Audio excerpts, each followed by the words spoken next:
ओम शांति।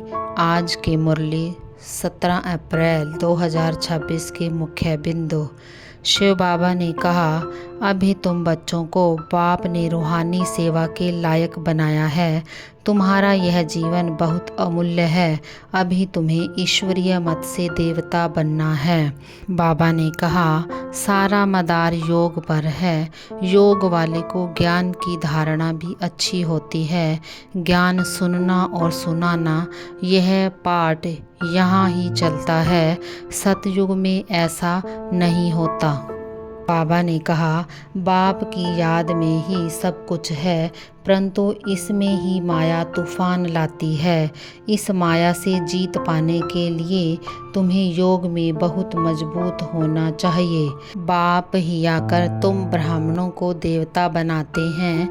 सीढ़ी कैसे उतरते हैं, यह भी तुम बच्चों की बुद्धि में नंबरवार बैठता है। तुम ही सृष्टि के आदि मध्य अंत को जानते हो। बाबा ने कहा, तुम्हें आत्मा को ही सतो प्रधान बनाना है।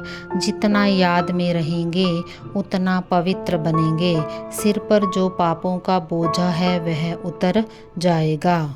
शिव बाबा को ही नॉलेजफुल पतित पावन बाप कहते हैं।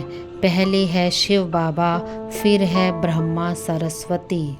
बाबा ने कहा, तुम बच्चे जानते हो, सच्चा बाबा हमको सच्ची कमाई करा रहे हैं। अभी तुम बच्चे 21 जन्मों की सच की कमाई कर रहे हो। बाप कहते हैं, मुझे याद करो तो तुम्हारी खाद निकलती जाएगी। स्वीट बाबा, शिव बाबा को याद करना है। ऊंच ते ऊंच है भगवान, वही ऊंचे ते ऊंच वर्षा देते हैं।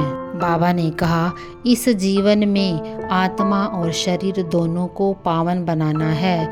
रूहानी यात्रा में रहकर दूसरों को भी यही यात्रा सिखानी है। बाप समझाते हैं, तुम बच्चे अब माया जीत बनो। अभिमान व दिल शिकस्त होने के, ईर्ष्या व आवेश में आने के स्वभाव का परिवर्तन करो। ओम शांति।